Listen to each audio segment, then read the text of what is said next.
Halo sahabatku. Selamat datang kembali di Cerita Momo. Gimana nih kabar kalian hari ini?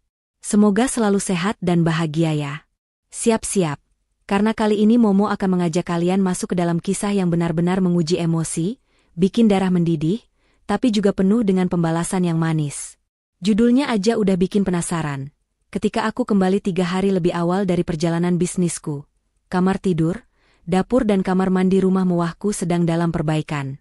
Mertuaku berkata, kami renovasi sebelum pindah ke sini. Suami dan iparku tertawa. Aku hanya menjawab, oke. Keesokan harinya dia menelponku. Ada 2 mobil polisi di depan rumah. Kalian bayangin, sudah capek-capek kerja, pulang ke rumah sendiri, malah rumahnya dibongkar habis oleh mertua dan ipar. Mereka tertawa, mengira si istri Anya tak berdaya. Tapi, mereka tidak tahu bahwa satu kata dari Anya, yaitu, oke, adalah awal dari kehancuran mereka.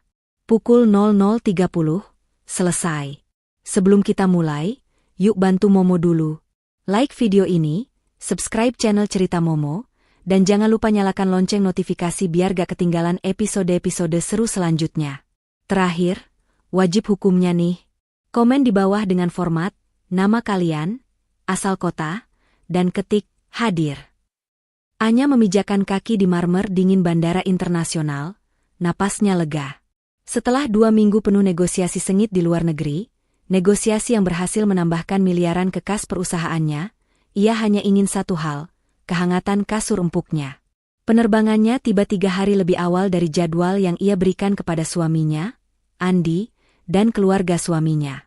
Sengaja, ia ingin memberikan kejutan kecil pada Andi. Lagi pula, siapa yang tidak rindu rumah setelah berhasil mencapai puncak kesepakatan bisnis yang menguras tenaga? Anya tersenyum tipis.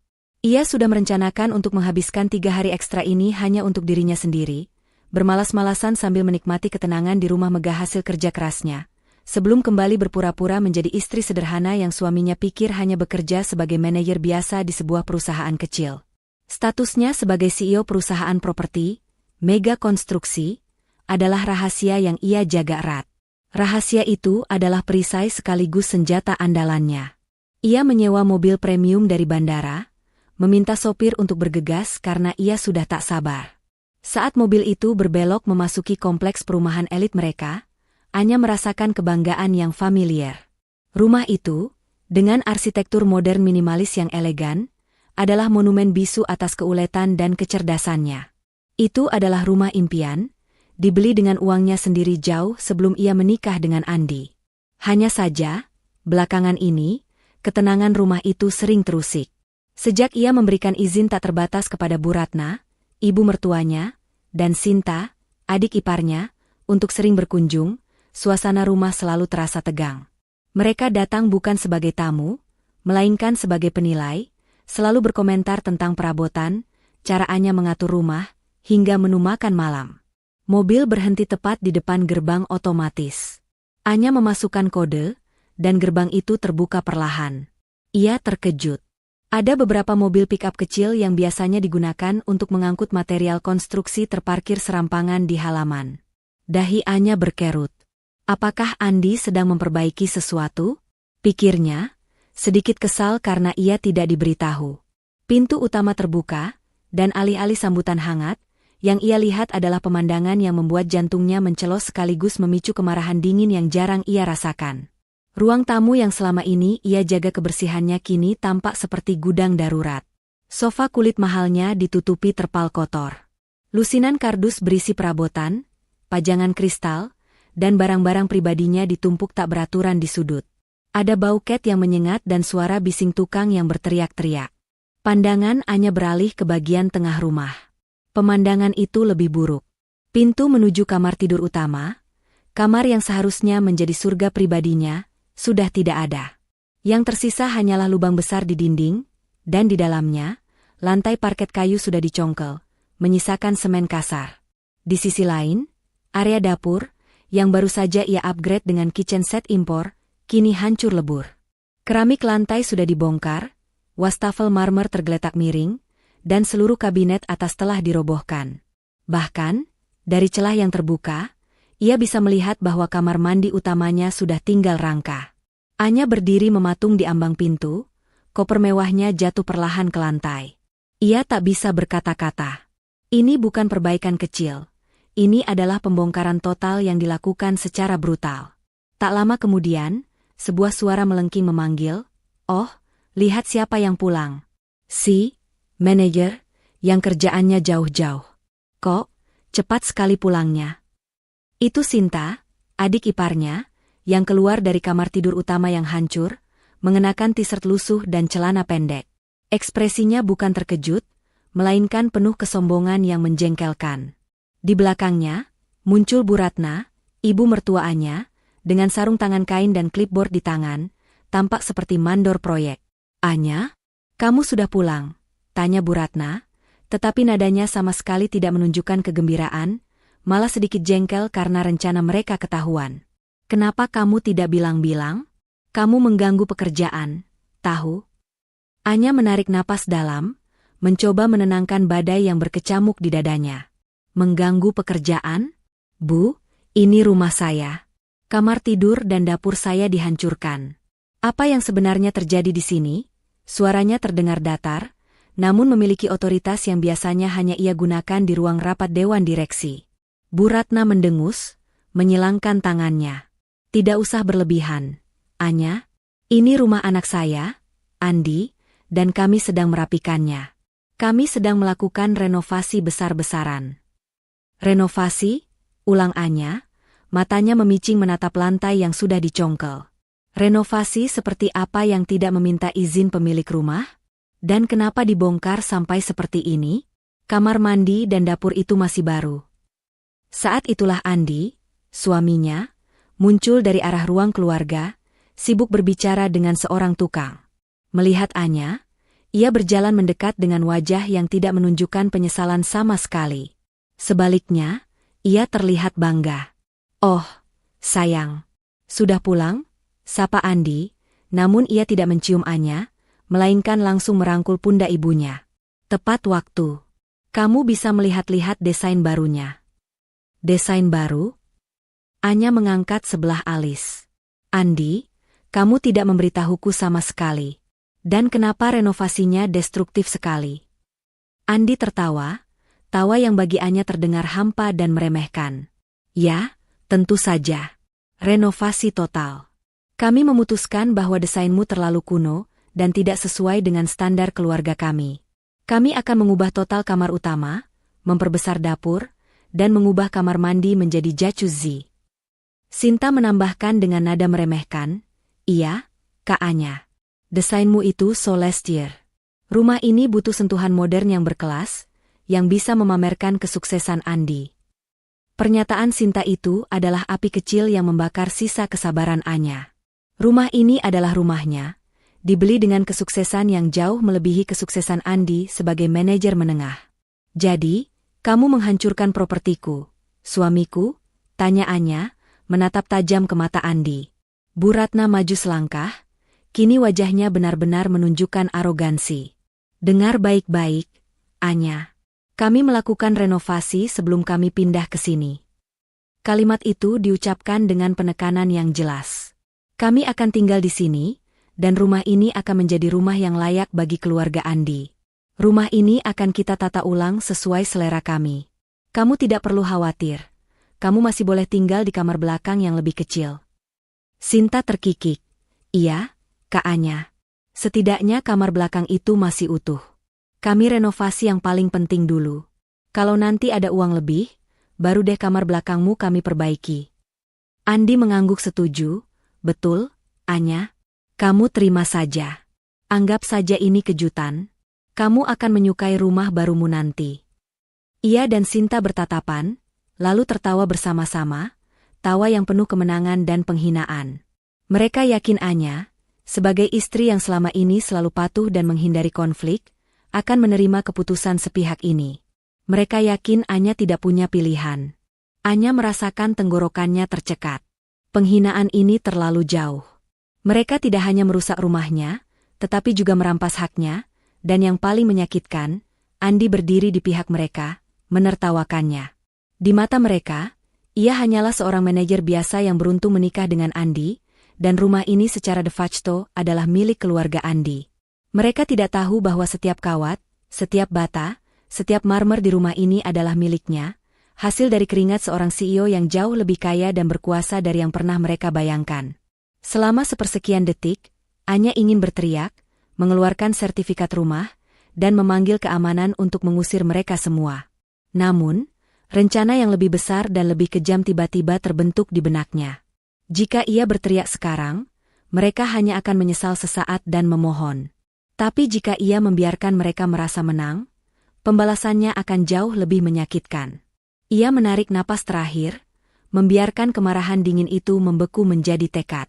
Ia memaksakan senyum yang sangat tipis, senyum yang sama yang ia berikan sebelum menghancurkan perusahaan saingannya. Anya hanya menatap mata Andi, lalu Bu Ratna dan Sinta secara bergantian. Dengan suara yang sangat tenang, begitu tenang hingga terdengar mengerikan di tengah kebisingan renovasi, Anya hanya menjawab, "Oke." Ia mengambil kopernya yang tergeletak di lantai, melangkah melewati tumpukan puing, dan berjalan lurus menuju pintu keluar. Ia tidak menoleh lagi. Kepergiannya yang tanpa perlawanan, tanpa air mata, tanpa teriakan, malah membuat Andi, Bu Ratna, dan Sinta saling pandang dengan bingung. Mereka tertawa lagi, tetapi tawa itu kini terdengar sedikit dipaksakan, diselingi perasaan aneh yang tidak bisa mereka jelaskan. "Tuh kan, gampang diatur," gumam Bu Ratna, kembali menunjuk para tukang untuk melanjutkan pembongkaran. "Dia pasti sadar diri. Dia kan cuma menumpang di rumah anakku." Anya masuk ke mobilnya, meminta sopir untuk pergi, bukan ke kantor suaminya, tetapi ke salah satu hotel bintang 7 miliknya yang tidak diketahui siapapun, yang berada di bawah naungan perusahaan propertinya. Di dalam mobil, senyum di wajah Anya menghilang sepenuhnya, digantikan oleh tatapan kosong dan dingin. Ia mengeluarkan ponselnya. Jari-jarinya dengan cepat mengetik pesan ke kontak yang berlabel, "Pak Arya, Hukum Strategi." Pesan itu singkat, padat, dan mematikan. "Arya, batalkan penerbangan saya ke Milan. Siapkan gugatan cerai total dan laporan kerusakan properti. Target, usir mereka besok pagi. Dan tarik kembali semua dokumen kepemilikan. Jangan sampai ada celah sedikit pun. Ini bukan lagi tentang rumah. Ini tentang martabat." Anya bersandar di kursi mobil mewahnya. Ia baru saja kembali dari perjalanan bisnis yang sukses, dan tanpa disangka, ia langsung memulai pertempuran yang jauh lebih penting, perang untuk harga dirinya sendiri. Andi, Bu Ratna, dan Sinta baru saja melakukan kesalahan terbesar dalam hidup mereka. Mereka menertawakan orang yang salah. Mereka menertawakan pemilik segalanya. Mereka tidak tahu bahwa kata, "Oke," itu adalah tanda bahwa hitungan mundur menuju kehancuran mereka telah dimulai. Mobil Anya melaju membelah malam. Ia tidak meminta sopir mengantar ke hotel manapun, melainkan ke kantor pusat mega konstruksi, perusahaan raksasa properti miliknya. Di lantai teratas gedung pencakar langit itu, terdapat penthouse pribadinya yang berfungsi ganda sebagai kantor darurat sekaligus tempat tinggal ketika ia harus bekerja lembur. Di sanalah, dengan pemandangan kota yang berkilauan di bawahnya, ia bisa melepas persona, manajer sederhana, dan kembali menjadi Anya sang CEO yang dingin dan kalkulatif.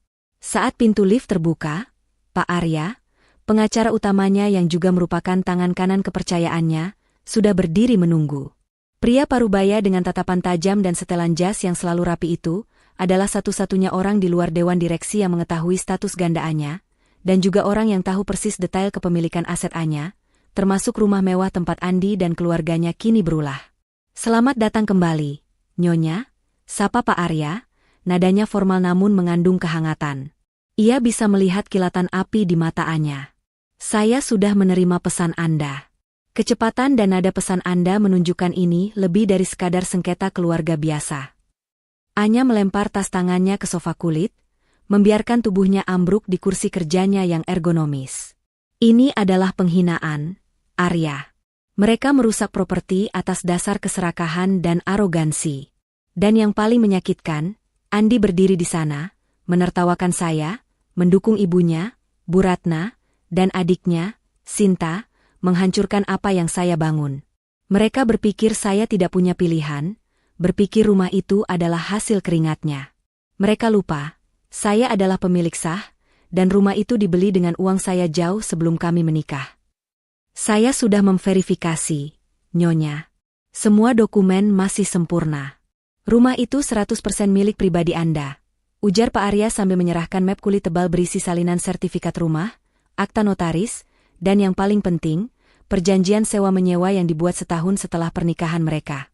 Perjanjian itu adalah jebakan cerdas Anya. Secara teknis, Andi adalah penyewa di rumah itu, meski ia tidak pernah membayar sewa. Perjanjian itu sengaja dibuat untuk melindungi aset Anya, dengan klausul yang sangat ketat. Penyewa dilarang mengubah, merenovasi, atau merusak properti tanpa izin tertulis dari pemilik.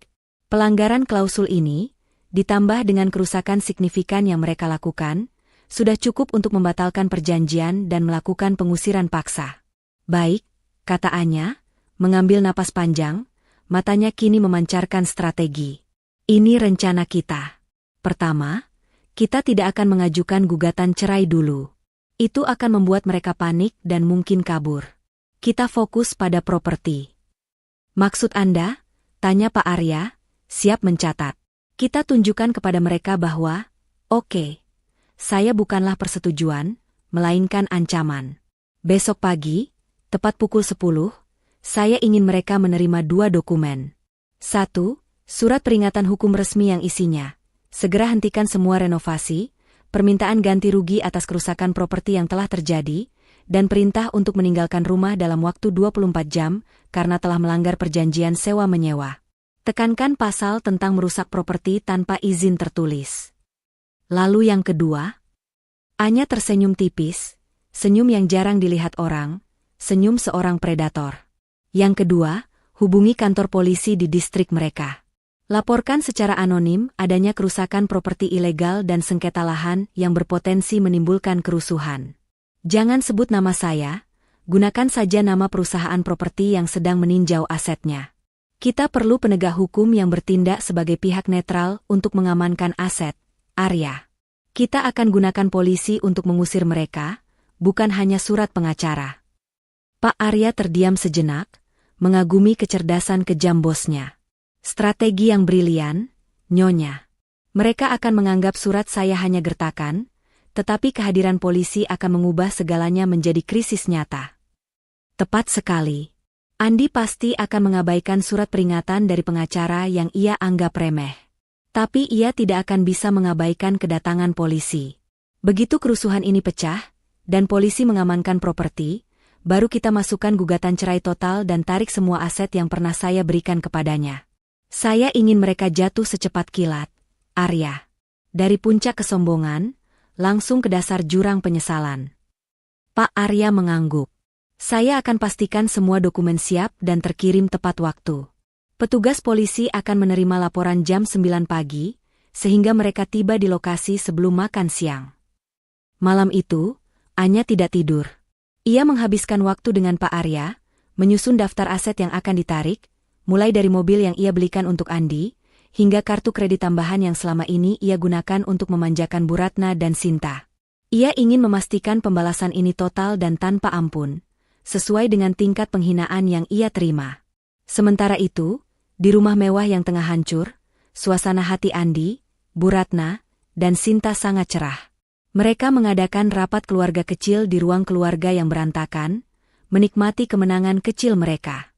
Aku sudah bilang, Bu, kata Andi, menyeruput kopi, ia merasa lebih jantan dan berkuasa dari sebelumnya. Anya itu penurut. Dia tidak akan berani melawan kita. Dia takut denganku. Tentu saja dia takut. Sinta menyahut, sambil sibuk memilih wallpaper baru di majalah. Dia tahu dia cuma menumpang. Aku yakin dia sekarang di hotel murahan, menangis. Lucu sekali dia cuma bilang, oke. Padahal rumahnya kita bongkar. Bu Ratna tersenyum puas, memijat kakinya. Aku sudah lelah melihat perabotan kunonya. Sebentar lagi, kamar utama akan menjadi milikku. Kita harus segera pindah, Sinta. Rumah ini terlalu besar untuk hanya mereka berdua. Mereka sibuk membayangkan kemewahan baru dan bagaimana mereka akan mendominasi properti itu sepenuhnya. Kebahagiaan mereka didasarkan pada keyakinan bahwa Anya adalah wanita lemah, tanpa daya, dan asetnya hanyalah hiasan semata. Mereka tidak pernah mempertimbangkan kekuatan finansial dan koneksi yang tersembunyi di balik status CEO, hanya yang dirahasiakan. Mereka hidup dalam gelembung kepalsuan Andi. Tawa dan diskusi mereka terhenti mendadak ketika bel pintu berbunyi. "Siapa itu? Tukang lagi?" tanya Bu Ratna kesal. Andi berjalan ke pintu dan membukanya.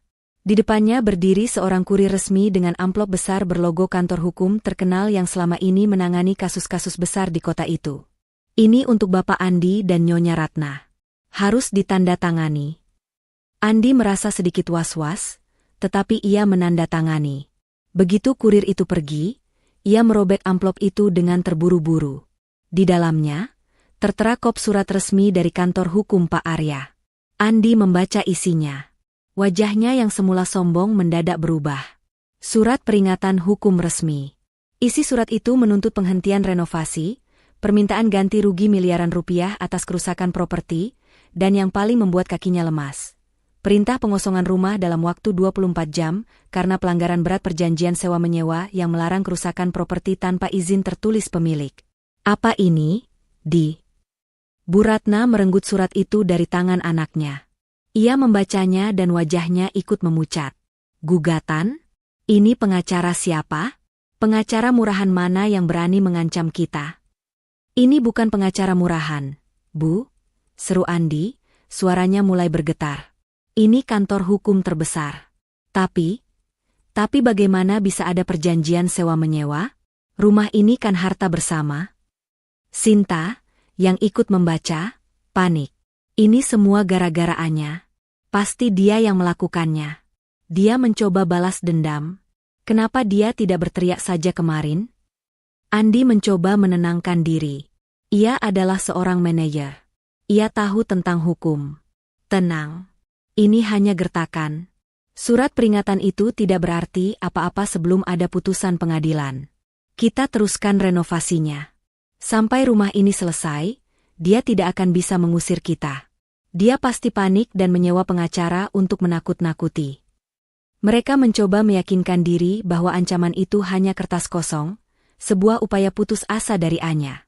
Mereka kembali mengarahkan para pekerja untuk melanjutkan pembongkaran dengan lebih cepat, seolah-olah waktu sedang mengejar mereka. Tapi kali ini, tawa mereka sudah hilang, digantikan oleh kecemasan yang mendalam. Mereka tidak tahu bahwa sementara mereka membaca surat peringatan itu, di kantor polisi, laporan tentang kerusakan properti ilegal sudah masuk, ditindaklanjuti, dan 2 mobil patroli sudah disiapkan untuk beraksi.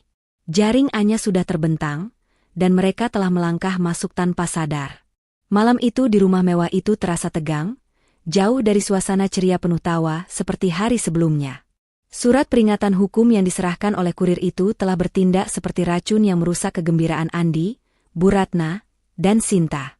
Meskipun mereka bersikeras bahwa itu hanya gertakan, rasa was-was itu tetap ada, merayapi pikiran mereka bagaikan ulat bulu. Mereka makan malam dengan perasaan tidak enak. Pembicaraan mereka didominasi oleh makian terhadap Anya dan pengacaranya yang dianggap sok hebat.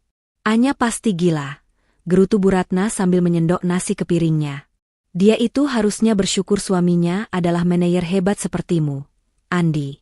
Malah berani-beraninya dia menyewa pengacara untuk mengancam mertuanya sendiri. Tidak sopan." "Betul, Bu," timpal Sinta. "Lihat saja. Aku yakin besok pagi pengacara itu akan menelepon dan mencabut suratnya karena takut dengan koneksi Andi." Sinta selalu melebih-lebihkan jabatan kakaknya. "Dia tidak tahu siapa kita." Andi sendiri sebenarnya adalah yang paling gelisah. Sebagai seorang manajer, ia tahu betul perbedaan antara surat peringatan palsu dan surat yang sah. Kop surat yang digunakan Pak Arya sangatlah kredibel, dan tuntutan ganti ruginya tidak main-main. Tetapi, ia sudah terlanjur berjanji kepada ibu dan adiknya bahwa ia akan mengendalikan situasi, dan egonya terlalu besar untuk mengakui bahwa ia mungkin salah. "Sudah, Bu, Sinta. Jangan khawatir. Biar besok aku yang urus," kata Andi, mencoba terdengar meyakinkan. "Aku akan telepon dia, aku akan bicara baik-baik dengan Anya. Dia tidak akan mau mempermalukan suaminya di pengadilan. Dia hanya mencari perhatian." Mereka semua tidur dalam keadaan gelisah. Pagi harinya, Bu Ratna dan Sinta bergegas mengatur para pekerja renovasi yang dijanjikan datang pagi-pagi. Mereka bertekad untuk menyelesaikan pembongkaran kamar utama dan dapur secepat mungkin, seolah-olah semakin cepat rumah itu hancur, semakin besar pula hak milik mereka. Namun, sesuatu yang aneh terjadi. Pukul 9 pagi, hanya ada satu mobil material yang datang. Beberapa pekerja harian yang biasanya sudah berkumpul di depan gerbang, tidak terlihat batang hidungnya. "Pak, kenapa hanya satu mobil?" tanya Bu Ratna kepada salah satu mandor yang terlihat kebingungan. Mandor itu menggaruk kepalanya. "Iya, Bu. Tadi pagi, beberapa pekerja lain tiba-tiba membatalkan. Katanya ada masalah di tempat lain. Lalu, mobil material yang lain juga mendadak tertahan di gudang. Ada masalah administrasi, Bu." Wajah Bu Ratna berubah cemberut. "Masalah administrasi apa?" "Saya bayar mahal, loh. Saya mau rumah ini segera jadi." "Saya kurang tahu, Bu. Tapi sepertinya ada dokumen izin yang harus diperbarui di kantor," jawab mandor itu. Bu Ratna mengalihkan kemarahannya kepada Andi. "Tuh kan, Di, pengacara gila itu pasti sudah mulai mengganggu. Cepat telepon dia." Andi segera menghubungi nomor kantor Pak Arya, pengacara Anya. Telepon itu diangkat oleh resepsionis dengan suara yang sangat profesional. "Kantor hukum Aryang Rekan, ada yang bisa kami bantu?" "Saya mau bicara dengan Pak Arya." "Saya Andi, suami dari kliennya, Anya," kata Andi, mencoba terdengar tegas. "Mohon maaf, Bapak Andi. Bapak Arya sedang disibukkan dengan kasus aset properti besar pagi ini, dan tidak bisa diganggu. Jika ada pesan terkait klien kami, Nyonya Anya, silakan sampaikan kepada saya," jawab resepsionis itu dengan sopan namun dingin. Andi merasa kesal karena ditolak oleh seorang resepsionis. "Tolong sampaikan padanya, hentikan semua surat gila ini. Istri saya sudah setuju dengan renovasi ini. Ini hanya masalah keluarga, tidak perlu melibatkan pengacara. Jika tidak, saya akan menuntut balik kantor Anda atas pencemaran nama baik." Resepsionis itu hanya menjawab singkat. "Baik, Bapak Andi. Pesan Anda akan kami sampaikan. Terima kasih." Lalu telepon ditutup. Andi merasa sedikit lega. Setidaknya ia sudah memberikan ancaman. "Lihat, Bu. Dia hanya resepsionis. Itu hanya gertakan," katanya. Namun, kegelisahan mereka kembali naik ke permukaan ketika sekitar pukul 10 pagi, mandor renovasi kembali menghampiri Bu Ratna dengan wajah panik. "Bu, kita harus berhenti sekarang." "Berhenti apa?" "Saya belum suruh berhenti," bentak Bu Ratna. "Bukan saya, Bu. Para pekerja yang lain bilang mereka tidak bisa melanjutkan. Mereka bilang ada masalah dokumen kepemilikan dan izin kerja yang harus diverifikasi ulang dengan dinas terkait. Mereka takut dituntut." Ini adalah pukulan telak. Para pekerja di proyek konstruksi, yang merupakan mata pencaharian mereka, jauh lebih takut pada masalah hukum daripada pada ancaman Bu Ratna. Mereka segera membereskan peralatan, meminta bayaran untuk pekerjaan setengah hari, dan pergi meninggalkan rumah itu. Tiba-tiba, rumah mewah itu menjadi sunyi.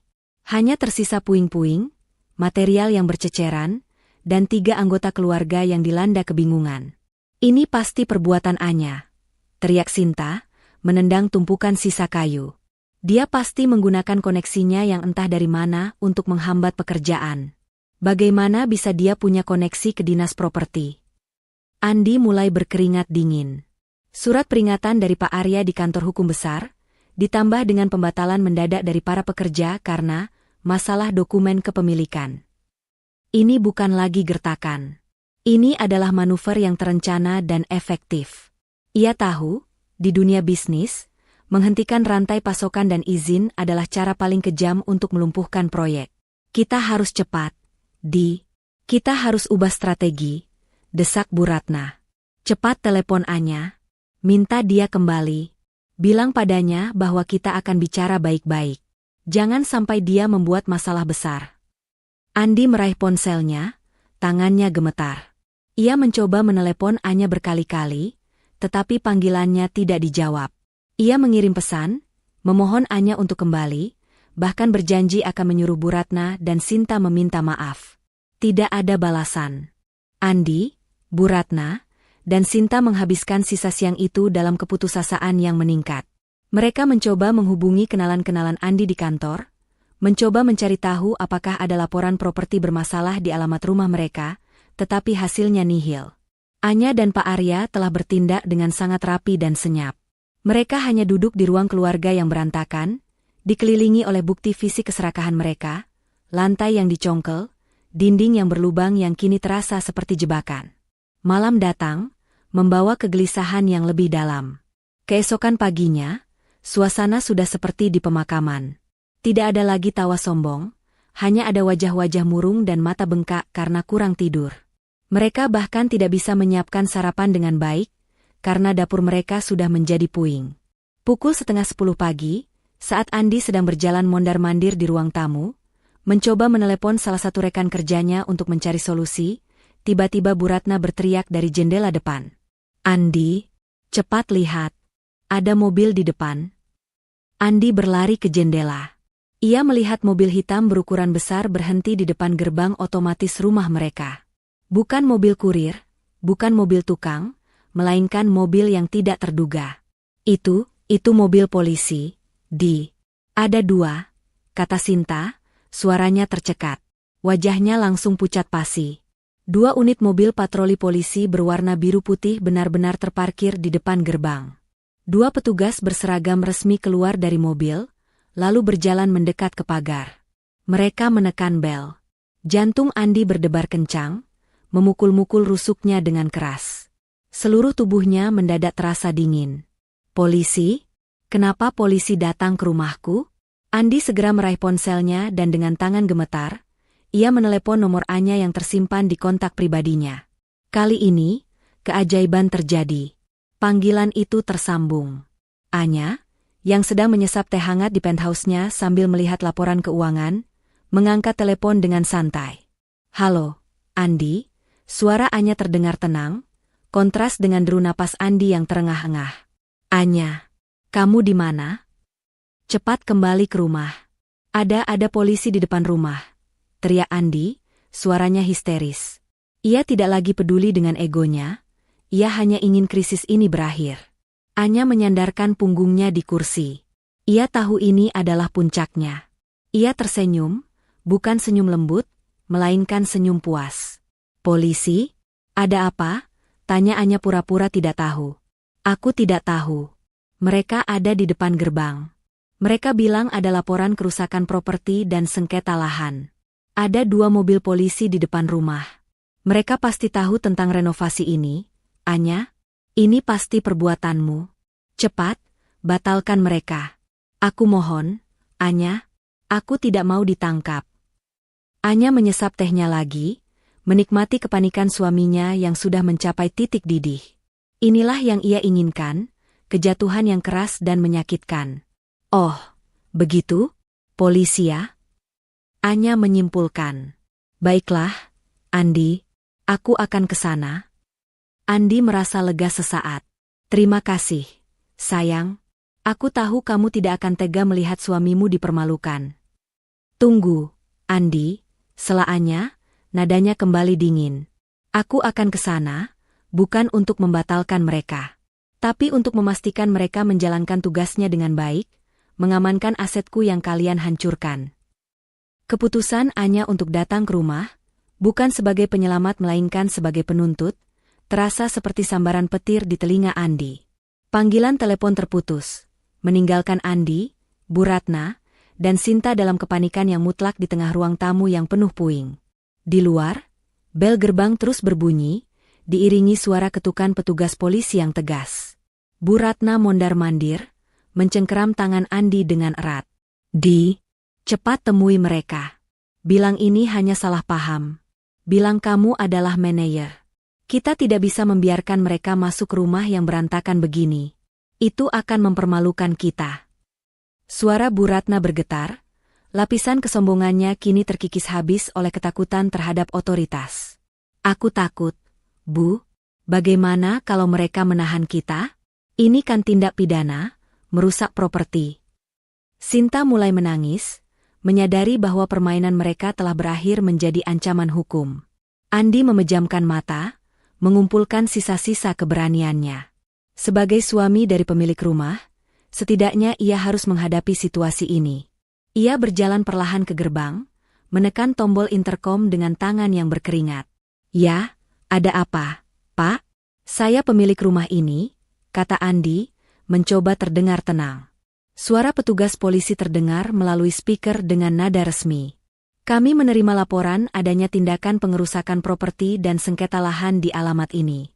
Kami perlu masuk untuk mengamankan lokasi dan memverifikasi dokumen kepemilikan. Tolong buka gerbang sekarang." Andi merasa terpojok. Membuka gerbang berarti membiarkan kekacauan di dalam rumah dilihat oleh pihak berwajib. Tetapi menolak berarti menambah masalah.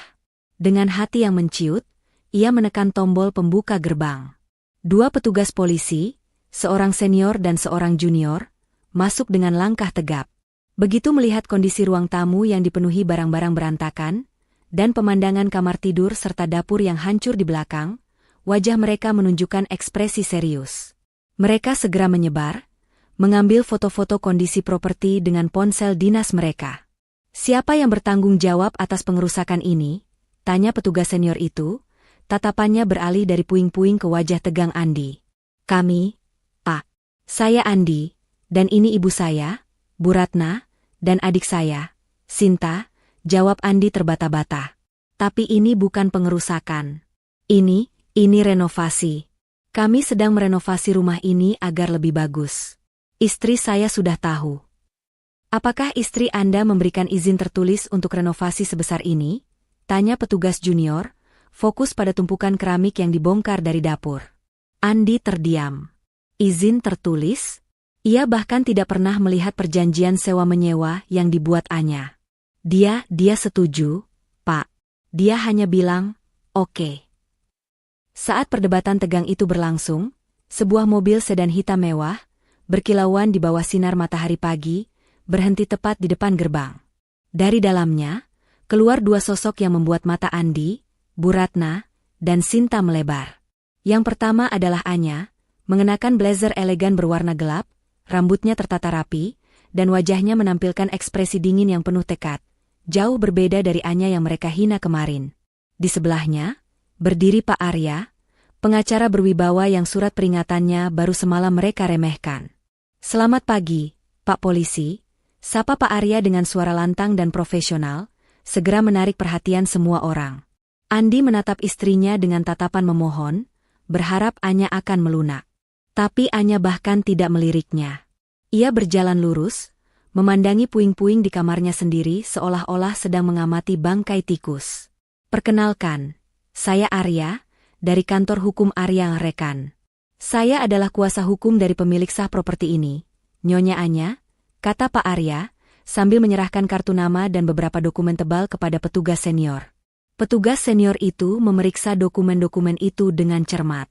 "Nyonya Anya adalah pelapor dalam kasus ini." "Benar, Pak. Kami melaporkan tindakan pengerusakan properti secara ilegal yang dilakukan oleh para pihak yang mengklaim diri mereka sebagai penyewa," jawab Pak Arya tegas, melirik ke arah Andi dan keluarganya yang kini tampak seperti pencuri yang tertangkap basah. "Penyewa?" Bu Ratna tidak bisa menahan diri. "Kami bukan penyewa. Dia menantu saya. Ini rumah anak saya." Pak Arya hanya tersenyum mengejek. "Maaf, Nyonya. Berdasarkan dokumen resmi yang dimiliki Nyonya Anya, yang kami sampaikan kepada polisi, rumah ini dibeli oleh Nyonya Anya sebelum pernikahannya dengan Tuan Andi.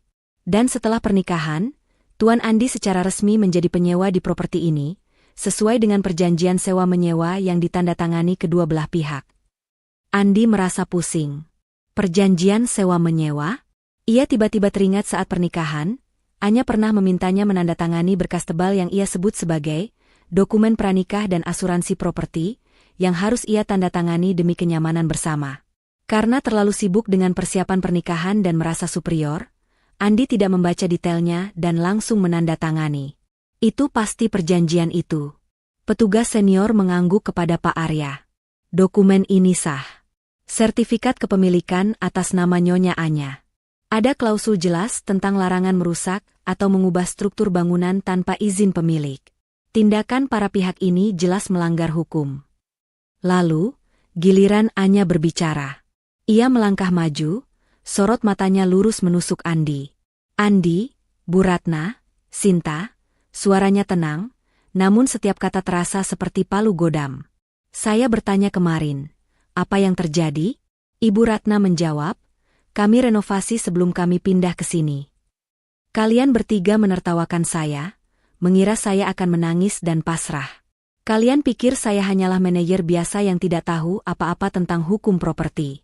Kalian lupa bahwa sebelum saya menjadi istrimu, aku adalah seorang CEO yang mendirikan perusahaan yang membeli properti ini. CEO?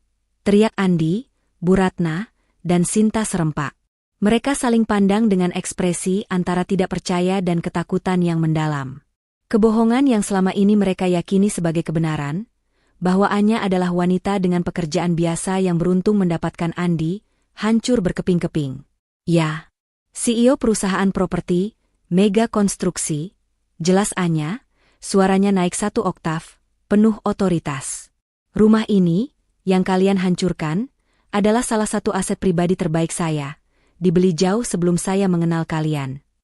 Sinta histeris, pembohong. Kau berbohong. Kau selalu mengenakan pakaian sederhana. Kau selalu bilang gajimu pas-pasan. Anya hanya tertawa kecil, tawa yang menusuk tulang. Itu yang kalian lihat. Kalian tidak pernah melihat kenyataan, karena mata kalian dibutakan oleh kesombongan. Aku menyembunyikan statusku karena aku ingin tahu, apakah kalian akan mencintaiku apa adanya, atau hanya menghargai kesuksesan palsu Andi? Ternyata, kalian bahkan tidak menghargai aku yang sederhana. Kalian hanya melihat kesempatan untuk merampas dan mendominasi. Bu Ratna, yang selalu percaya bahwa dia adalah wanita paling berkuasa di rumah itu, jatuh terduduk di tumpukan kardus. Tidak mungkin. Kalau kau sekaya itu, kenapa kau biarkan kami menghinamu? Karena aku menunggu momen yang tepat, jawab Anya, menatap mereka dengan tatapan tanpa ampun. Kalian melanggar batas ketika kalian tidak hanya merusak properti, tetapi juga merampas martabatku dan suamiku mendukung tindakan itu. Oke, yang kuucapkan kemarin adalah tanda bahwa aku akan mengizinkan kalian menggali lubang kuburan kalian sendiri. Petugas senior polisi, yang melihat situasi sudah jelas, pemilik sah hadir dengan pengacara dan bukti, sementara penyewa telah melakukan pengerusakan, memutuskan untuk bertindak. Tuan Andi, Nyonya Ratna, Nona Sinta. Berdasarkan laporan dan bukti kepemilikan, kami akan mengamankan properti ini dan meminta Anda untuk segera mengosongkannya. Anda sudah melanggar perjanjian sewa dan melakukan pengerusakan. Anda diizinkan mengumpulkan barang-barang pribadi, tetapi semua puing dan kerusakan akan didata sebagai bukti hukum untuk tuntutan ganti rugi selanjutnya. Wajah Andi benar-benar pucat pasi. Ia mencoba mendekati Anya, meraih tangannya. Anya, sayang, kumohon. Aku minta maaf. Aku tidak tahu. Aku akan membetulkan semuanya. Kita tidak perlu melibatkan polisi. Anya menarik tangannya dengan cepat, seolah-olah sentuhan Andi adalah api. Terlambat, Andi. Kamu tidak hanya mengkhianatiku dengan mendukung ibumu, kamu juga menertawakanku. Aku sudah memberikanmu rumah ini untuk ditinggali dengan syarat yang sangat jelas. Hargai. Tapi kalian menghancurkannya. Dan karena kamu sudah tahu siapa aku sebenarnya. Anya memberikan anggukan kecil kepada Pak Arya. Pak Arya segera mengeluarkan dokumen lain dari tasnya dan menyerahkannya kepada Andi. Maka tidak ada alasan lagi untuk berpura-pura, lanjut Anya. Itu adalah surat gugatan cerai resmi. Aku menuntut cerai total, dan penarikan semua aset yang pernah kuberikan atas nama pernikahan kita. Mobilmu, kartu kreditmu, dan bahkan pakaian yang kubelikan untukmu. Semuanya akan ditarik. Kalian hanya diberi waktu 1 jam untuk mengumpulkan pakaian dan barang pribadi seadanya. Setelah itu, kalian akan keluar dari properti ini di bawah pengawasan polisi. Andi, Bu Ratna, dan Sinta terpaku. Tidak ada lagi tawa, tidak ada lagi kesombongan. Mereka hanyalah 3 orang serakah yang kini dihadapkan pada kenyataan bahwa mereka telah menantang CEO terkuat di kota itu, dan kekayaan serta kekuasaan yang mereka impikan, kini akan menarik mereka ke dalam kehancuran. Mereka telah kehilangan rumah, kenyamanan, dan yang paling parah, mereka telah kehilangan pegangan pada status sosial palsu yang selama ini mereka pertahankan. Keterkejutan hebat akibat pengakuan Anya sebagai seorang CEO dan pemilik sah seluruh properti itu membekukan Andi, Bu Ratna, dan Sinta di tempat. Detik-detik berlalu dalam keheningan yang mematikan, hanya dipecahkan oleh suara petugas polisi yang kini bergerak mengawasi dengan tatapan waspada, memastikan situasi tetap terkendali. Bagi Andi, itu bukan hanya soal rumah. Itu adalah runtuhnya seluruh konstruksi harga diri palsu yang ia bangun selama bertahun-tahun. Ia selalu merasa lebih superior, lebih sukses, dan kini, kenyataan memukulnya telak. Istrinya yang ia anggap remeh adalah raksasa bisnis, sementara ia hanyalah seorang penyewa yang tidak tahu berterima kasih. Bu Ratna dan Sinta, yang selalu membanggakan diri dengan status sosial dan jabatan Andi, kini terhuyung-huyung. Mereka menatap Anya, yang berdiri tegak dan tak tersentuh di dekat Pak Arya, seolah-olah mereka sedang melihat hantu. Rasa malu dan takut bercampur menjadi adukan pahit di perut mereka. 1 jam, ujar Anya, suaranya kembali datar dan dingin. 1 jam untuk mengumpulkan semua barang pribadi kalian. Setelah itu, kalian harus meninggalkan properti ini. Polisi akan mengawasi proses ini. Andi, tersadar dari keterkejutannya, menjatuhkan surat gugatan cerai di lantai dan merangkak mendekati Anya. Air mata penyesalan, atau mungkin lebih tepatnya air mata ketakutan kehilangan kenyamanan, mulai membasahi pipinya. Anya, sayang, tolong, jangan lakukan ini. Aku minta maaf. Aku bersumpah aku tidak tahu soal perjanjian sewa itu. Aku akan memecat semua tukang dan membayar ganti rugi. Beri aku kesempatan. Kita bisa perbaiki hubungan kita. Aku mencintaimu, Anya. Andi memohon, mencoba meraih kaki Anya, tetapi Pak Arya dengan sigap melangkah maju, menghalangi. Tuan Andi, sebaiknya Anda menjaga jarak dari klien saya, kata Pak Arya, nadanya peringatan. Anya menatap Andi dengan tatapan hampa. Mencintaiku? Kamu mencintai kenyamanan dan dominasimu, Andi. Kamu menertawakanku, mendukung ibumu menghancurkan rumah yang aku beli dengan keringatku sendiri. Kamu memilih sisinya saat aku butuh dukunganmu. 1 jam. Tidak ada lagi negosiasi. Aku tidak akan mencabut gugatan cerai ini. Bu Ratna, menyadari bahwa memohon kepada Anya tidak akan berhasil, beralih menyerang. Dasar wanita ular. Kenapa kau menyembunyikan ini dari kami? Kau mempermainkan kami semua. Kau ingin membuat kami terlihat bodoh. Mempermainkan? Anya balik bertanya, suaranya tajam. Kalianlah yang mempermainkan saya selama ini. Kalian melihat rumah ini sebagai piala yang harus direbut, dan saya sebagai pelayan yang bisa kalian perbudak. Saya tidak berbohong. Kalian hanya berasumsi. Saya memberi kesempatan pada kalian untuk menunjukkan karakter asli kalian, dan kalian telah lulus dengan nilai sempurna, serakah dan pengkhianat. Dan sekarang, kalian harus menanggung konsekuensinya. Petugas senior memberi isyarat kepada Andi untuk segera mengumpulkan barang. Tuan, waktu terus berjalan. Kami tidak ingin ada penahanan yang tidak perlu di sini. Segera kumpulkan barang-barang Anda. Di bawah pengawasan ketat petugas, dan dengan Bu Ratna dan Sinta yang terus mengomel dan menangis histeris, keluarga itu mulai mengumpulkan harta benda mereka. Namun, prosesnya tidak sesederhana itu. Pak Arya mengawasi setiap kotak dan tas yang mereka kumpulkan, memastikan mereka hanya membawa barang-barang pribadi. Nyonya Ratna, pakaian dan kosmetik Anda boleh dibawa. Tapi tas branded itu? Pak Arya menunjuk koleksi tas mahal Bu Ratna yang selama ini sering dipamerkan. Semuanya akan disita. Apa?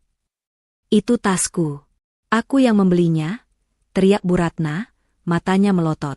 Maaf, Nyonya, sela Anya, suaranya dingin.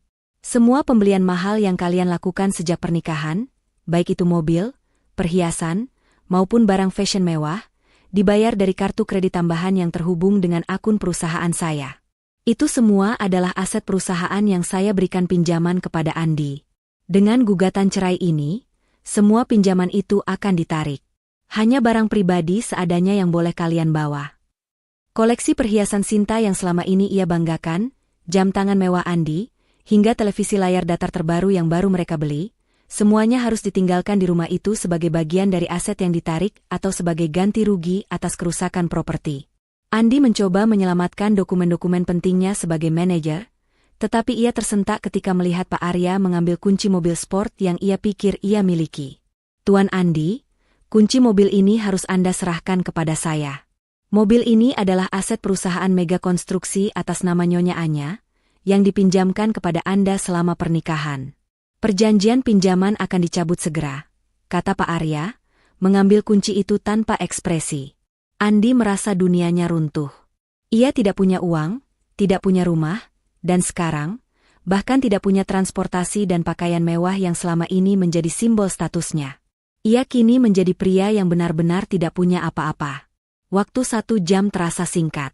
Akhirnya, dengan hanya membawa koper berisi pakaian dan beberapa barang toiletries, Andi, Bu Ratna, dan Sinta berdiri di depan pintu utama rumah mewah itu, rumah yang baru saja mereka hancurkan dan klaim sebagai milik mereka.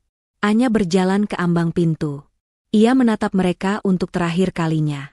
Pintu ini sekarang tertutup bagi kalian, ucap Anya, tatapannya membekukan. Kalian bisa mencari tempat tinggal lain. Urusan cerai dan ganti rugi properti akan diselesaikan oleh Pak Arya.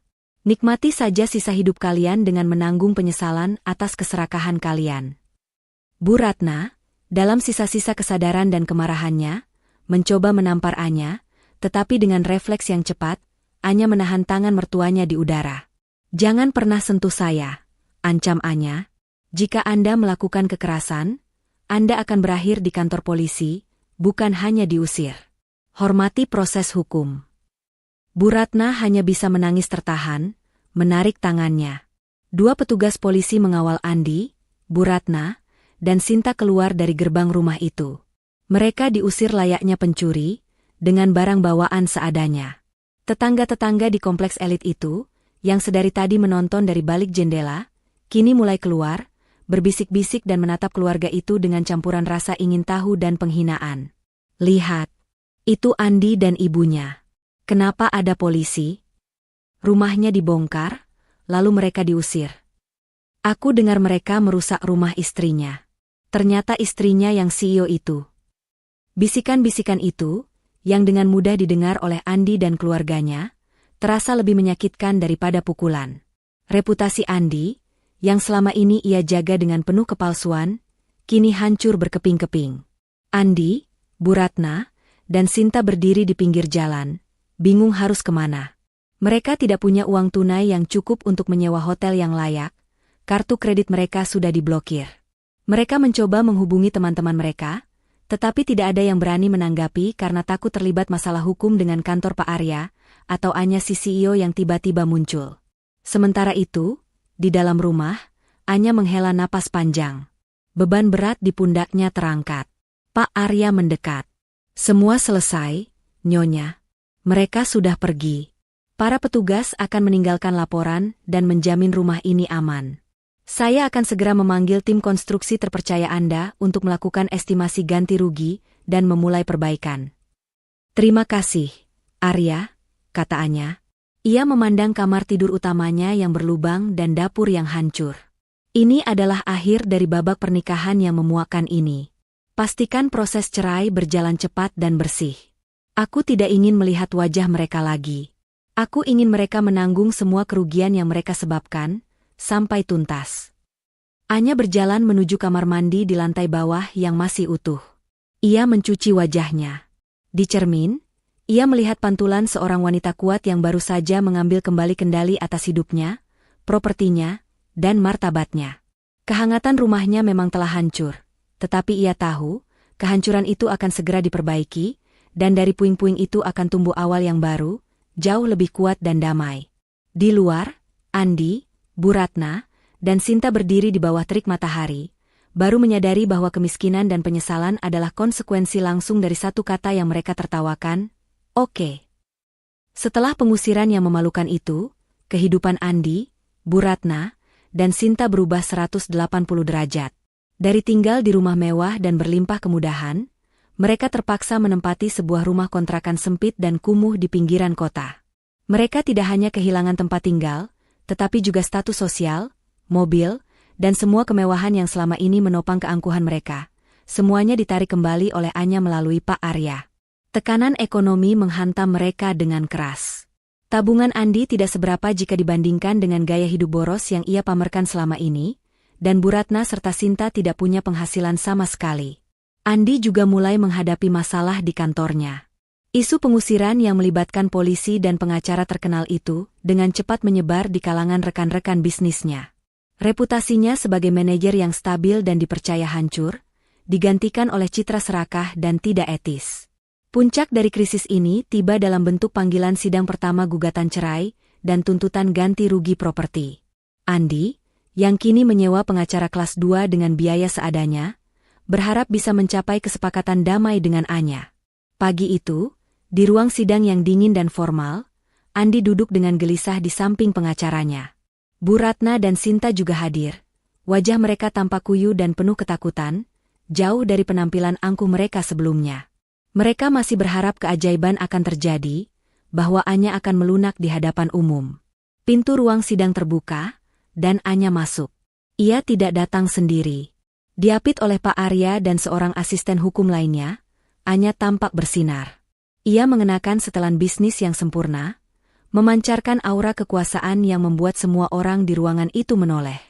Kehadirannya bukan seperti istri yang menggugat cerai, melainkan seorang CEO yang datang untuk menyelesaikan akuisisi yang bermasalah. Sidang dimulai, dan pengacara Andi mencoba membuka pembicaraan dengan argumen yang lemah. Yang Mulia Hakim, kami dari pihak suami memohon agar gugatan cerai ini diselesaikan secara kekeluargaan. Klien kami mengakui ada kesalahpahaman, tetapi rumah itu adalah harta bersama yang seharusnya dibagi, dan kami memohon agar Nyonya Anya membatalkan tuntutan ganti rugi yang tidak masuk akal ini. Nyonya Anya harusnya menunjukkan rasa kasih sayang sebagai seorang istri. Pak Arya segera memotong dengan nada sopan namun tegas. Keberatan, Yang Mulia. Pihak tergugat terus mencoba mengaburkan fakta. Kasih sayang istri telah berakhir ketika Nyonya Anya ditertawakan dan propertinya dirusak. Mengenai klaim harta bersama, kami sudah menyerahkan semua bukti yang diperlukan. Pak Arya kemudian memaparkan fakta-fakta di depan hakim, menunjukkan bukti-bukti yang sangat terperinci dan tidak terbantahkan. Sertifikat kepemilikan mutlak, properti dibeli oleh Nyonya Anya dengan dana pribadi jauh sebelum pernikahan. Perjanjian sewa-menyewa. Pak Arya menunjukkan salinan perjanjian yang ditandatangani oleh Andi, yang secara hukum menjadikannya penyewa, bukan pemilik bersama. Laporan kerusakan properti, dilengkapi dengan foto-foto dan estimasi ganti rugi dari perusahaan konstruksi terpercayaannya, yang totalnya mencapai angka fantastis, jauh melampaui kemampuan Andi untuk membayar. Laporan keuangan, bukti bahwa semua aset mewah Andi, termasuk mobil dan kartu kredit, berasal dari pinjaman korporat perusahaan mega konstruksi milik Anya. Setiap dokumen yang disajikan oleh Pak Arya, menghancurkan satu persatu argumen yang disiapkan oleh pengacara Andi.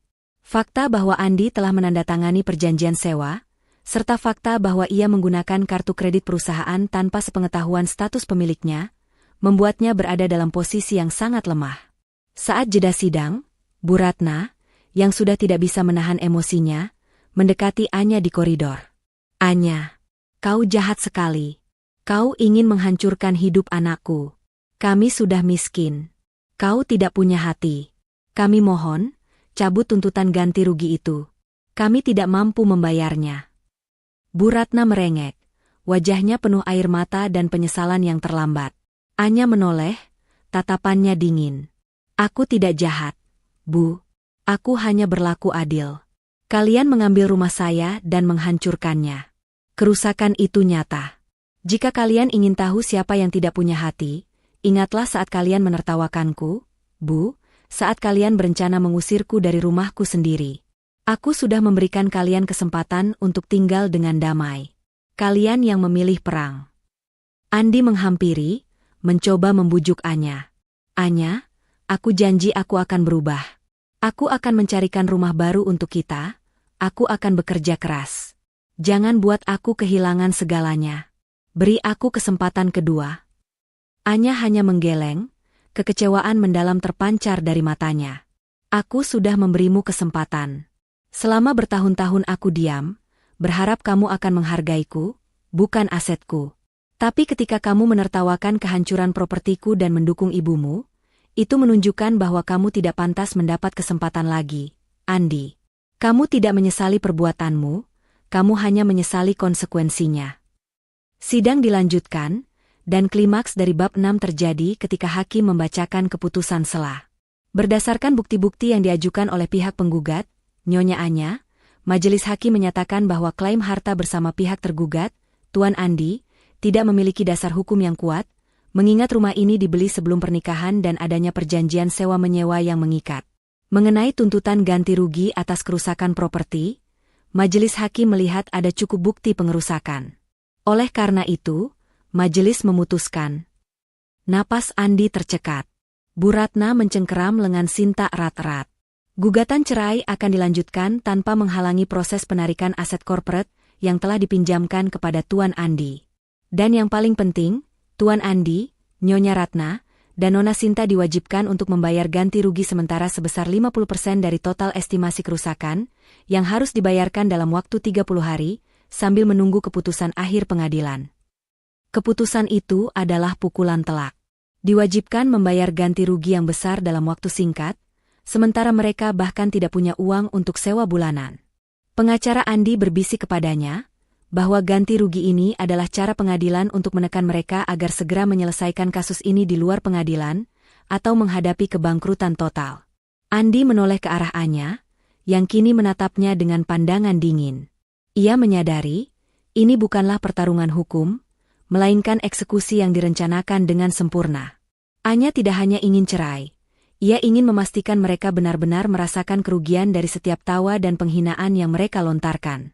Bu Ratna, yang tadinya duduk tegak, kini mulai menangis keras. Suaranya memenuhi ruang sidang. Sinta memeluk ibunya, panik. Mereka tahu, dari tempat tinggal yang nyaman hingga kamar mewah yang mereka hancurkan, semuanya akan dibayar mahal. Harga atas keserakahan mereka telah ditetapkan, dan itu jauh lebih tinggi dari yang pernah mereka bayangkan. Kekalahan di sidang perdana, yang diakhiri dengan kewajiban membayar ganti rugi awal yang besar, menjatuhkan Andi, Bu Ratna, dan Sinta ke dalam jurang keputusasaan. Mereka kembali ke kontrakan sempit mereka, suasana yang terasa pengap dan suram, sangat kontras dengan kemewahan yang baru saja mereka nikmati dan hancurkan. Uang tunai mereka hampir habis. Sisa-sisa gaji Andi yang terakhir tidak cukup untuk menutup kebutuhan sehari-hari, apalagi membayar pengacara yang kini menuntut bayaran di muka. Pagi-pagi sekali, Bu Ratna sudah menekan Andi. Kamu harus lakukan sesuatu, Di. Uang kita tidak cukup untuk makan minggu ini. Pengacara itu bilang kita harus bayar dia lagi kalau mau banding. Dari mana uangnya? Andi hanya bisa mengusap wajahnya kasar. Ia sudah mencoba menghubungi semua kenalannya, memohon pinjaman, tetapi semua pintu tertutup rapat. Berita tentang sengketa properti yang melibatkan polisi dan gugatan dari CEO terkemuka, Anya, telah menyebar luas di lingkaran sosial dan profesionalnya. Tak ada yang mau berurusan dengan masalah yang diciptakan oleh keluarga yang kini dicap serakah dan bodoh itu. Tekanan tidak hanya datang dari sisi keuangan, tetapi juga dari pekerjaan Andi. Seminggu setelah sidang, Andi dipanggil ke ruang atasannya di kantor. Atasannya, dengan wajah serius, mengumumkan pemecatan Andi.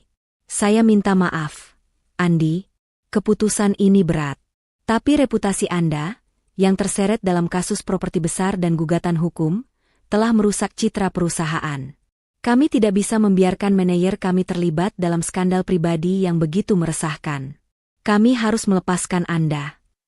Andi memohon, menjelaskan bahwa ia adalah korban, bahwa ia tidak tahu status asli Anya, tetapi keputusannya sudah final. Ia dipecat.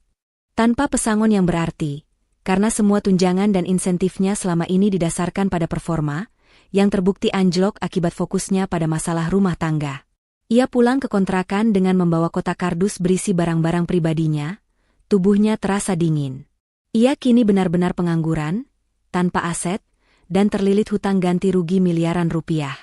Dipecat? Jerit Bu Ratna ketika mendengar kabar itu. Ia histeris, menyalahkan Andi. Kau tidak becus. Kau tidak bisa menjaga pekerjaanmu. Sekarang kita mau makan apa? Sinta, yang selama ini selalu mengandalkan uang kakaknya, juga ikut menangis. Aku tidak mau tinggal di tempat seperti ini. Aku mau rumahku yang lama. Kak Andi, lakukan sesuatu. Suasana di kontrakan itu berubah menjadi neraka. Perkelahian dan saling menyalahkan menjadi menu sehari-hari. Mereka tidak lagi bisa berpura-pura menjadi keluarga harmonis yang selama ini mereka pamerkan. Bu Ratna menyalahkan Sinta karena terlalu banyak menuntut renovasi. Sinta menyalahkan Andi karena tidak membaca dokumen pernikahan. Dan Andi menyalahkan ibunya karena ambisinya untuk menguasai properti. Pada saat yang sama, tim Pak Arya mengirimkan rincian detail tuntutan ganti rugi yang sudah diaudit. Biaya renovasi total, biaya sewa sementaraannya, biaya keamanan properti, dan bahkan kerugian atas waktu kerjaannya yang terbuang karena harus mengurus masalah ini, semua ditagihkan kepada mereka. Jumlahnya membuat kepala Andi berdenyut. Ia menyadari bahwa Anya tidak akan membiarkan mereka lolos, hanya dengan permintaan maaf. Dalam keputusasaan yang memuncak, Andi mencoba mencari pekerjaan baru. Namun, dengan track record yang buruk dan nama yang tercemar skandal, ia hanya mendapatkan penolakan demi penolakan. Ia bahkan mencoba melamar posisi yang jauh di bawah levelnya, tetapi sia-sia. Sementara itu, Bu Ratna dan Sinta, yang tidak pernah bekerja seumur hidup mereka, terpaksa mencoba menjual barang-barang pribadi mereka yang tersisa, pakaian lama, pernak-pernik murah, hanya untuk membeli makanan. Mereka harus menghadapi kenyataan pahit, di mana barang-barang yang selama ini mereka anggap berharga hanya dihargai sangat rendah. Suatu malam, Bu Ratna menemukan Andi sedang duduk termenung di sudut kamar, memegang ponselnya. "Kamu sedang apa, Di?" tanyanya, suaranya sedikit melunak karena kelelahan. Aku sedang melihat rumah kita, Bu," jawab Andi pelan, matanya berkaca-kaca. Bu Ratna melihat layar ponsel Andi. Di sana, terpampang foto-foto rumah mewah itu di media sosial, namun bukan dalam kondisi rusak. Rumah itu kini sudah bersih dari puing. Tim konstruksi mega konstruksi milik Anya bergerak cepat. Di beberapa foto, rumah itu bahkan terlihat lebih cantik dan megah dari sebelumnya. Anya telah mengubah total bagian yang mereka hancurkan dengan desain yang jauh lebih mewah dan canggih, seolah-olah menghapus jejak tangan kotor mereka sepenuhnya. "Lihat, Bu," bisik Andi dengan suara tercekat. "Anya sudah mulai memperbaikinya. Dia tidak butuh uang kita. Dia hanya ingin kita menderita, Bu. Dia ingin kita tahu bahwa dia bisa menghancurkan kita secepat dia memperbaiki rumah itu." Bu Ratna tersentak. Ia melihat keanggunan baru rumah itu, dan tiba-tiba menyadari betapa bodohnya mereka. Mereka merusak harta milik seorang CEO, yang uangnya tak terhitung, hanya demi ambisi picisan untuk menguasai. Penyesalan itu mulai terasa seperti sakit fisik, menusuk-nusuk dada Bu Ratna. Pada puncaknya, pengacara Andi yang sudah frustrasi akhirnya menelepon dan memberitahu Andi bahwa ia tidak bisa lagi melanjutkan kasus ini tanpa pembayaran di muka. Mereka sendirian. Hukum, uang, dan kekuasaan, semuanya ada di pihak Anya. Di balik dinding kontrakan yang tipis itu, Andi mendengar tangisan pelan Sinta yang sedang kelaparan di kamar sebelah, dan ia merasakan amarahnya sendiri mereda, digantikan oleh rasa malu yang menusuk. Ia adalah suami yang gagal, anak yang tidak tahu berterima kasih, dan kini, ia hanya seorang pria bangkrut yang diseret oleh hukum untuk membayar harga dari keangkuhan dan keserakahannya sendiri. Ia hanya bisa menunduk, memikirkan kembali satu kata sederhana yang ia tertawakan, "Oke," yang kini menjadi sumpah serapah yang menghantuinya. Mereka telah mencapai titik nadir, terpisah dari semua kemewahan, ditinggalkan semua teman, dan kini saling menyalahkan di tengah kemiskinan. Kehancuran Andi, Bu Ratna, dan Sinta tidak hanya terbatas pada masalah hukum dan keuangan. Ia menjalar ke ranah sosial, menghancurkan reputasi mereka secara total. Di kompleks perumahan elit tempat mereka pernah tinggal, kisah pengusiran mereka menjadi buah bibir yang paling panas. Para tetangga, yang selama ini iri pada kemewahan palsu mereka dan kesombongan Bu Ratna, kini merasa puas melihat kejatuhan mereka. Di dunia maya, cerita ini juga meledak. Meskipun Anya dan Pak Arya bertindak profesional dan menjaga kerahasiaan kasus, ada saja detail yang bocor ke media sosial, terutama di kalangan komunitas bisnis dan properti. Berita tentang seorang manajer yang dipecat karena dituduh merusak properti milik istrinya, seorang CEO raksasa konstruksi yang dirahasiakan, menyebar seperti api. Andi, yang tadinya aktif di berbagai grup profesional dan sosial, kini menjadi sasaran ejekan dan makian. Setiap kali ia membuka media sosial, ia disuguhi komentar pedas. Lihatlah manajer Andi, mengira dirinya kaya raya, padahal cuma menumpang di rumah istri. Kasihan. Pantas saja Bu Ratna itu sombong sekali, ternyata cuma pura-pura kaya. Salut buat CEO Anya yang berani menuntut balik. Sinta juga tak luput. Ia kehilangan semua teman-temannya yang selama ini hanya mendekatinya karena kekayaan palsu. Foto-foto selfie-nya di rumah mewah yang sekarang menjadi milik Anya, yang selama ini dipamerkan Sinta, kini dibanjiri komentar yang mengingatkan bahwa ia adalah perusak dan pengangguran. Kehancuran reputasi ini memiliki efek langsung pada kehidupan mereka sehari-hari. Ketika Bu Ratna mencoba mencari pinjaman dari beberapa kerabat jauh, tujuannya langsung ditolak. Mereka takut nama mereka akan terseret dalam masalah hukum dan malu bergaul dengan keluarga yang sudah menjadi aib. Suatu sore, di tengah pasar tradisional tempat Bu Ratna terpaksa berbelanja karena uang mereka hanya cukup untuk barang murah, ia bertemu dengan salah satu mantan tetangganya dari kompleks elit. Wanita itu, yang biasanya ramah, kini berbalik badan dan berpura-pura tidak melihat Bu Ratna. Ketika Bu Ratna mencoba menyapa, wanita itu hanya menatapnya sinis. "Oh, Nyonya Ratna. Saya kira siapa? Saya dengar-dengar, rumah Anda sudah diperbaiki oleh Nyonya Anya dengan desain yang jauh lebih mewah. Katanya mau dijual dengan harga fantastis? Ya ampun, kasihan sekali Anda ya, sudah capek-capek membongkar, malah yang menikmati orang lain," kata wanita itu, nadanya penuh sindiran. Bu Ratna hanya bisa menunduk malu, merasakan panas menjalar ke seluruh wajahnya. Ia tidak lagi memiliki kekuatan untuk membantah atau membela diri. Sementara itu, Andi mengalami krisis identitas yang parah. Ia menghabiskan hari-harinya di kontrakan, hanya bisa melamun. Sebagai manajer, ia selalu identik dengan keberhasilan, status, dan kekuasaan. Kini, ia adalah representasi dari kegagalan, penghinaan, dan kemiskinan. Ia menyadari, kerugian terbesar yang Anya ciptakan bukanlah uang, melainkan hilangnya seluruh harga dirinya. Andi mencoba mencari pekerjaan baru dengan mengganti namanya di CV dan berbohong tentang alamatnya. Namun, di era digital, latar belakangnya terlalu mudah dilacak. Setiap wawancara kerja, ia selalu dihadapkan pada pertanyaan yang mengarah pada skandal properti itu. "Tuan Andi, kami lihat Anda pernah terlibat sengketa properti yang cukup heboh. Bisakah Anda jelaskan mengapa kami harus mempercayai Anda untuk mengelola aset perusahaan, mengingat masalah integritas yang dilaporkan media?" Setiap kali pertanyaan itu muncul, tenggorokan Andi tercekat. Ia selalu gagal. Ia menyadari bahwa Anya tidak perlu melakukan apa-apa lagi. Sistem sosial dan hukum sudah bekerja untuknya. Suatu malam, Sinta datang ke kamar Andi. Wajahnya yang biasanya cerah kini dipenuhi lingkaran hitam. "Kak, aku sudah tidak tahan," bisik Sinta, menangis terseduh-seduh. "Semua orang menghinaku. Aku tidak punya teman. Aku bahkan tidak bisa keluar rumah. Kak, kenapa Kak Anya sekejam ini? Kenapa dia tidak saja memberi kita sedikit uang lalu menceraikanmu?" "Dia tidak kejam, Sinta," jawab Andi dengan suara serak. Ia terdengar sangat lelah dan pasrah. "Dia hanya adil. Kita yang serakah. Kita yang ingin merebut segalanya. Kita menertawakannya di rumahnya sendiri.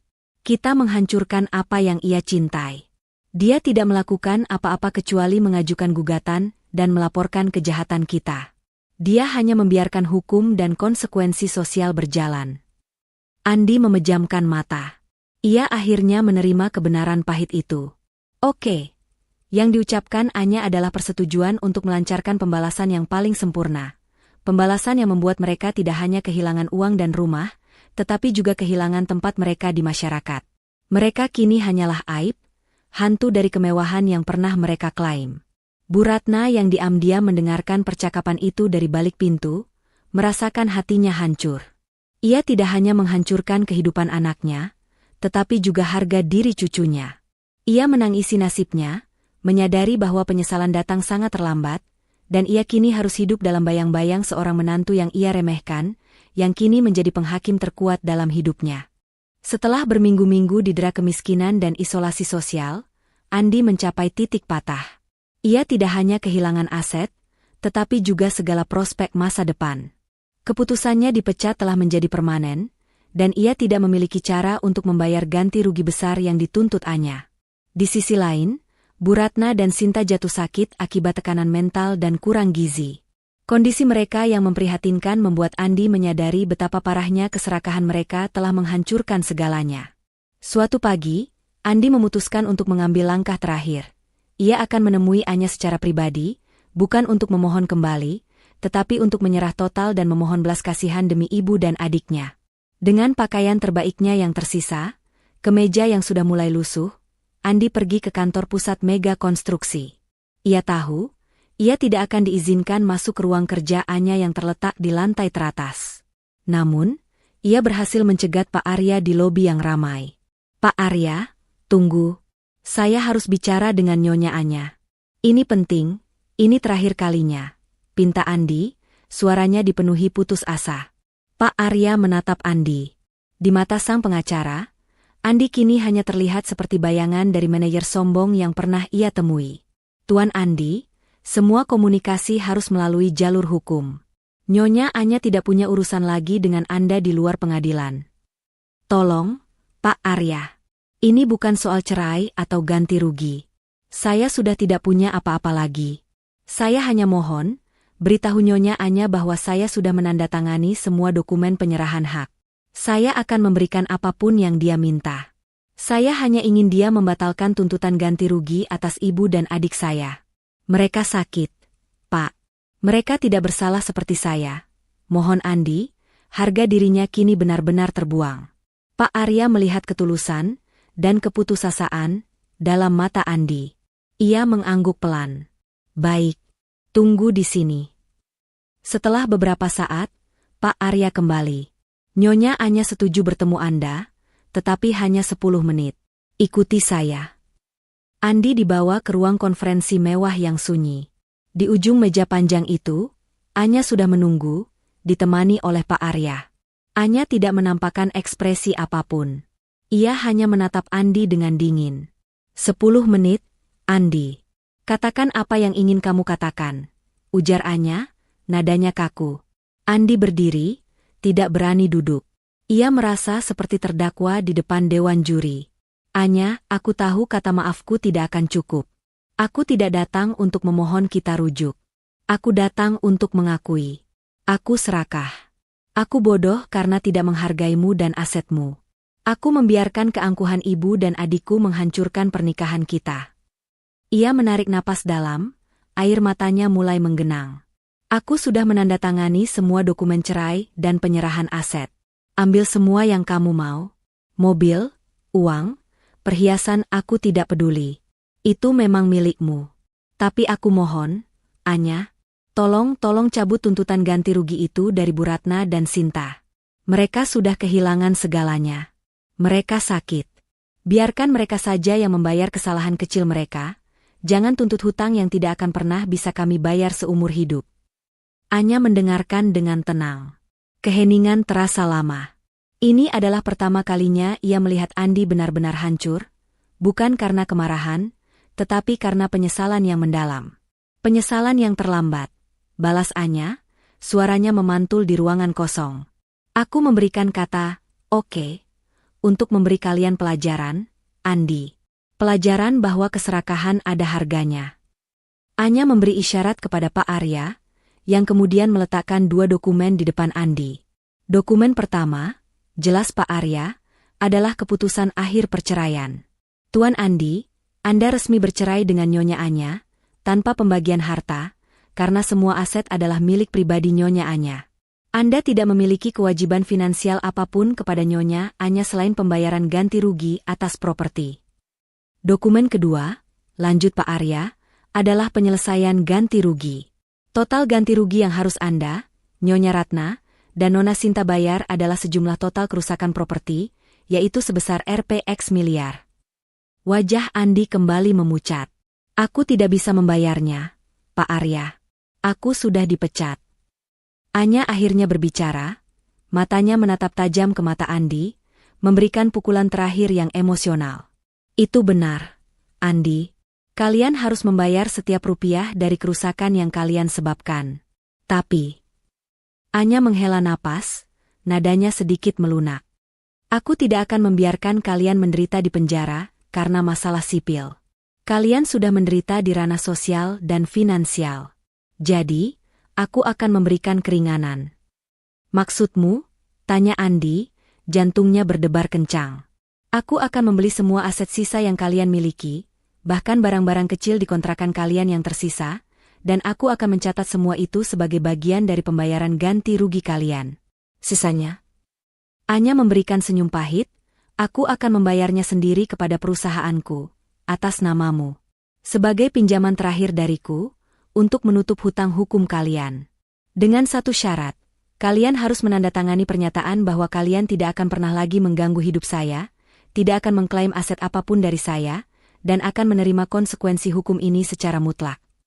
Andi, Bu Ratna, dan Sinta dibebaskan dari kewajiban hutang yang mustahil, tetapi dengan harga yang jauh lebih mahal. Penerimaan total atas kehancuran mereka. Andi membungkuk dalam-dalam. Terima kasih, Anya. Aku berjanji tidak akan pernah melupakan kebaikan dan pelajaran ini. Semoga kamu bahagia. Kebahagiaanku sudah kembali saat kalian keluar dari rumahku. Jawab Anya tanpa emosi. Sekarang pergilah. Andi berjalan keluar dari ruang konferensi, meninggalkan masa lalunya yang mewah dan penuh kebohongan. Ia kini hanya memiliki beban penyesalan di pundaknya. Ia telah kehilangan istrinya yang ternyata adalah CEO hebat, karena kebodohan dan keserakahan keluarganya sendiri. Ia tahu, Anya membebaskan mereka dari hutang bukan karena cinta, melainkan karena ia sudah menang total, dan tidak ingin ada lagi jejak mereka yang tersisa di hidupnya. Setelah penandatanganan dokumen di kantor Anya, tirai untuk drama pernikahan Andi dan Anya pun resmi ditutup. Andi, Bu Ratna, dan Sinta bebas dari jerat hutang, tetapi mereka harus menerima kekalahan yang total dan mutlak. Mereka terpaksa menjual semua yang tersisa di kontrakan mereka, meninggalkan kota itu, dan memulai hidup baru di daerah yang jauh. Mencoba membangun kembali kehidupan dari nol tanpa embel-embel kekayaan palsu. Mereka tidak hanya bangkrut, tetapi juga dihantui oleh penyesalan yang tak terperi. Setiap tawa sinis yang pernah mereka lontarkan kini terasa seperti belati yang menusuk jiwa mereka. Di sisi lain, kehidupan Anya bersinar lebih terang dari sebelumnya. Rumah mewahnya, yang tadinya hancur karena keserakahan, telah selesai direnovasi total oleh tim mega konstruksi dengan desain yang jauh lebih futuristik dan elegan. Rumah itu bukan hanya tempat tinggal, tetapi simbol kemenangan atas pengkhianatan. Anya memutuskan untuk tidak menjual rumah itu. Sebaliknya, ia menjadikannya penthouse pribadi untuk dirinya sendiri, tempat ia bisa menikmati ketenangan dan kesuksesan yang ia raih dengan kerja keras. Anya kembali fokus penuh pada karirnya sebagai CEO.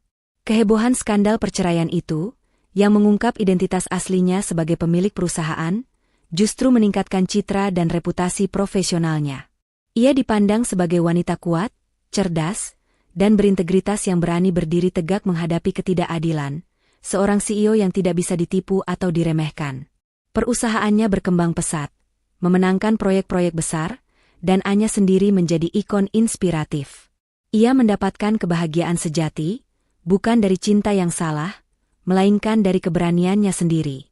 Ia akhirnya merasakan kedamaian yang sejati, bebas dari drama keluarga mertua yang toksik.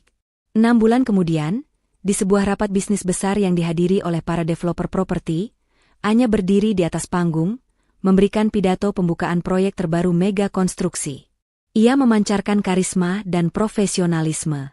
Di tengah kerumunan, duduklah Dion, rekan bisnis lama Andi, yang selama ini hanya mendengar rumor. Dion tercengang. Ia tidak menyangka bahwa Anya, yang ia kenal sebagai istri manajer, adalah sosok CEO di panggung itu. Sementara itu, di sebuah kota kecil nun jauh di sana, Andi berjuang mencari nafkah dengan bekerja serabutan. Ia tidak bisa lagi menggunakan gelar manajernya. Bu Ratna bekerja sebagai buruh cuci, dan Sinta bekerja di toko kelontong. Mereka tinggal di rumah sewaan yang sangat sederhana. Kemiskinan dan kerja keras adalah harga yang harus mereka bayar untuk menebus kesombongan mereka. Suatu hari, Andi tidak sengaja melihat berita di ponselnya. Di sana terpampang wajah Anya, dikelilingi kemewahan dan pengakuan atas proyek besarnya. Rasa penyesalan Andi tidak lagi hanya karena kehilangan kenyamanan, tetapi karena menyia-nyiakan wanita secerdas dan sekuat Anya. Ia menyadari, ia tidak hanya kehilangan istri, tetapi juga mitra hidup yang seharusnya bisa mengangkatnya ke puncak sejati. Penyesalan itu mematikan, menggerogoti sisa-sisa harapannya. Andi akhirnya menulis surat kepada Anya, bukan untuk meminta apapun, tetapi hanya untuk mengucapkan permintaan maaf terakhir yang tulus. Ia mengakui semua kesalahannya, dari membiarkan ibunya merendahkan Anya hingga menertawakan kehancuran rumah itu. Anya menerima surat itu. Ia membacanya, tetapi tidak membalas. Ia tahu, permintaan maaf itu tulus, tetapi itu tidak bisa mengembalikan waktu yang telah hilang. Ia telah memberikan maaf dalam bentuk pembebasan hutang mereka. Kini, ia hanya ingin hidupnya tenang. Anya memilih jalan kedamaian dan kesuksesan yang otentik. Ia menjadi bukti bahwa kebaikan dan kesabaran seorang wanita yang diremehkan memiliki batas. Dan ketika batas itu dilanggar, konsekuensinya bisa menghancurkan. Di kejauhan, Andi, Bu Ratna, dan Sinta terus menjalani hidup yang keras. Mereka selamanya terikat pada kenyataan bahwa mereka adalah 3 orang yang kehilangan segalanya hanya karena meremehkan satu kata sederhana. Oke. Yang diucapkan oleh seorang CEO yang menyamar, yang kini hidup bahagia dan sukses, sementara mereka tersungkur dalam bayang-bayang penyesalan abadi. Jangan pernah meremehkan orang lain, terutama pasangan Anda. Keserakahan dan keangkuhan pasti ada harganya, dan pembalasan paling menyakitkan adalah pembalasan yang dilakukan dengan kecerdasan dan kekuatan hukum.